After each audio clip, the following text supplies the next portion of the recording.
오늘은 아브라함 언약 세 번째 내용을 공부하도록 하겠습니다.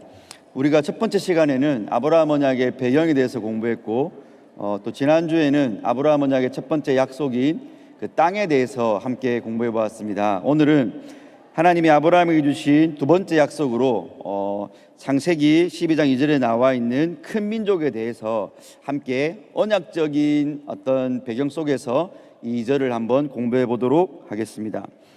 하나님이 아브라함에게 큰 민족을 약속하시는데 12장에는 안 나오지만 15장이나 17장이나 22장에 보면 그 민족의 어떤 수요, 민족의 규모가 잘 아시는 대로 하늘의 별, 땅의 티끌, 또 바닷가의 모래처럼 무수하게 많은 사람들로 아브라함의 민족, 아브라함의 자손들을 이루겠다라고 하나님이 약속하십니다.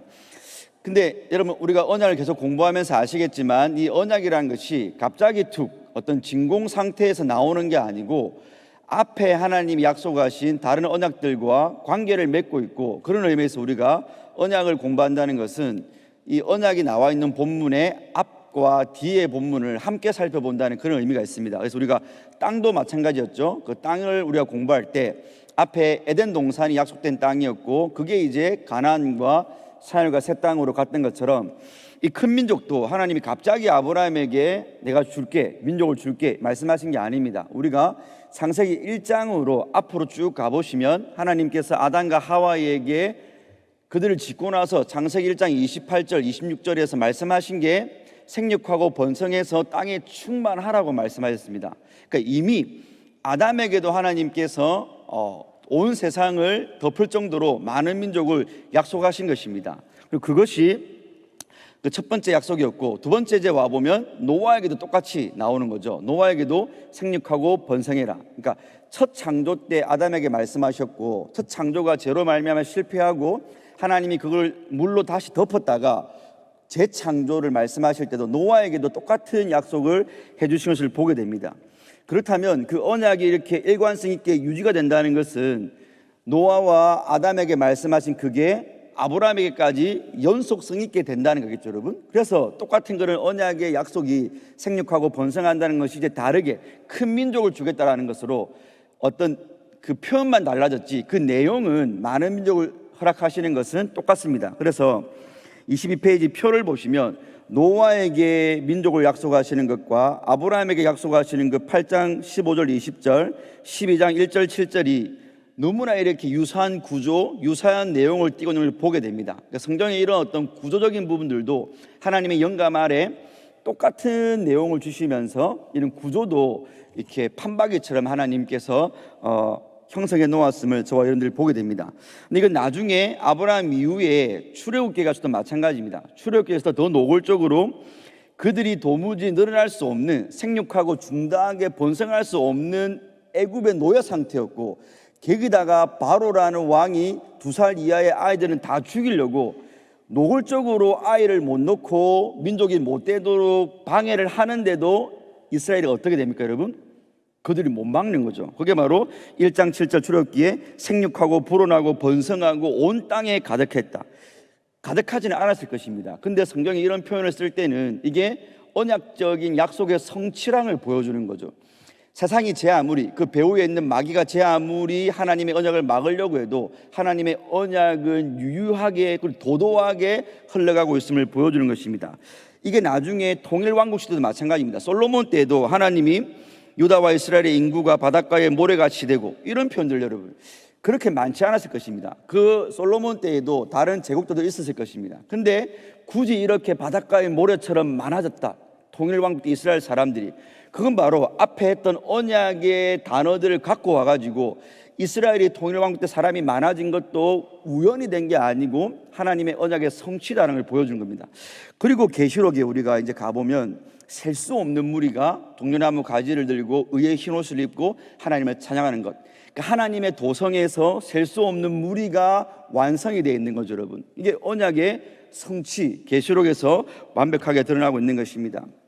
자, 근데 여러분, 하나님이 큰 민족을 약속하셨는데 놀랍게도 그러면 아브라함과 그 사라 아내가 아기를 원래부터 잘 낳는 사람이라면 또 모르겠습니다. 물론 그 당시 고대 근동에 아기를 낳으면 죽을 확률이 많았습니다. 뭐 출산이 이렇게 좋은 환경도 아니었고 전염병도 많았기 때문에 그게 민족으로 커지기까지는 상당히 어렵습니다. 근데 거기다가 아브라함과 사라는 나이도 많고 이미 경수가 끊어지고 생식 기능이 없었습니다.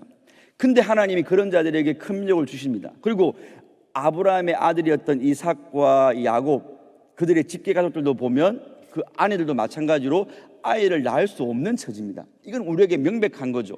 하나님의 언약은 하나님이 하신다는 것입니다. 인간에게 불가능한 걸 하나님이 요구하시는 거죠. 아이를 낳을 수 없는 자들에게 큰 민족 준다는 게 말이 안 되는 거죠. 그래서 하나님의 언약은 인간의 무기력함과 인간의 무능함과 그에 반대되는 하나님의 능하심과 하나님의 은혜로 되는 거죠. 그러므로 무기력한 인간 편에서는 그 하나님의 언약을 주실 때에 뭐가 요구됩니까? 믿음이 요구되는 거죠. 믿음과 순종. 그래서 하나님이 아브라함의 믿음을 의로 여기셨다는 게 로마서에 가면 그게 첫 번째 아브라함의 칭의였지 않습니까? 그래서 약속이 떨어지면 도무지 인간 편에서 못 받아들일 것 같은데 하나님을 믿을 때 약속이 성취되는 게 이게 성경의 구조입니다. 그래서 여러분, 근데 우리가 이 큰 민족을 조금 더 들어가 생각해 보면 하나님께서 첫 번째 아담과 하와에게 죄를 짓고 난 다음에도 여자의 우선을 약속하지 않습니까? 근데 여자의 우선을 설명해 드릴 때 제가 그때가 아마 9번째 시간인 것 같은데 그 여자의 우선으로 번역된 그 째라라는 히브리어 단어가 단수의 의미, 그러니까 여자의 우선 그가 뱀의 머리를 박는 데서 쓰는 이 3인칭 단수죠. 그가인데 여자의 우선이 또 복수로 공동체로 나왔지 않습니까? 그러니까 한 사람 메시아가 나오는데 그 메시아가 오기까지 많은 민족이 집합적으로 있을 것이라는 게 그 째라라는 단어가 가지고 있는 단수적인 의미와 집합적인 개념이었습니다. 그러면 우리가 잘 아시는 대로 예수님이 아브라함과 다윗의 자손으로 오신 됐으니까 그때 그 아마 3인칭 단수는 예수여야 됩니다. 그걸 우리가 어떻게 알 수 있느냐? 바로 갈라디아서 3장 16절에서 바울이 이렇게 말하는 거죠. 이 약속들은 아브라함과 그 자손에게 말씀하신 것인데 여럿을 가르쳐 그 자손들이라 하지 아니하시고 한 사람을 가르쳐 내 자손이라 하셨으니 곧 그리스도라. 예. 수많은 민족을 약속하셨지만 하나님의 궁극적인 자손은 3인칭 단수 그가 와야 되는데 그가 바로 아브라함의 자손으로 오신다는 것입니다. 그러면 집합의 개념은 어떻게 되냐는 것이죠.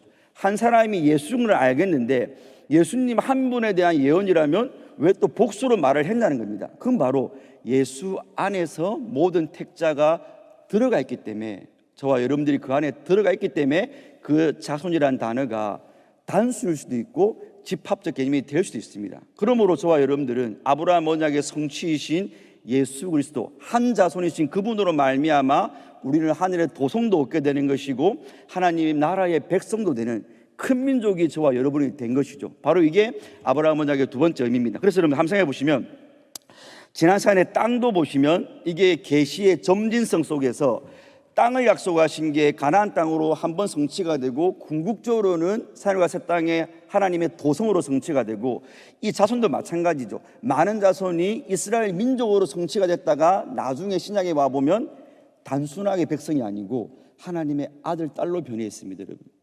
신약과 구약의 똑같은 언약인데 그 성취의 정도가 완전 달라져 버리는 거죠. 저와 여러분들이 우리가 예수 안에서 하나님의 양자가 된 겁니다. 이건 놀라운 복입니다. 이게 바로 아브라함에게 말씀하신 큰 민족과 한 자손의 이 민족의 언약 성취의 결과입니다. 저와 여러분들이 하나님의 아들, 딸들이 된 것입니다. 우리가 이렇게 한번 나눠보시면 되겠습니다. 그래서 두 번째 질문 보시면 아브라함에게 약속하신 큰 민족은 창조 언약, 노아 언약과 어떤 연관성, 생육하고 번성하는 게 큰 민족으로 이렇게 연속적이 간 것이고 요한계시록에서는 셀 수 없는 무리로 성취가 된 것이죠. 여러분, 그 다음에 아브라함 언약의 큰 민족이 어떻게 단수이면서도 복수이냐? 그건 바로 예수 그리스도 안에서 저와 여러분들이 다 연합되어서 그분은 한 분이지만 그분 안에 우리가 집합적으로 교회라는 공동체로 존재하기 때문에 그 자손이 단수일 수도 있고 집합적 개념이 될 수 있다. 그럼 여러분들은 예수 밖에서는 우리가 아무것도 아닌 존재인 것이죠. 예수 안에서만 한 공동체를 이룰 수 있다라고 답을 하시면 되겠습니다. 기도하겠습니다.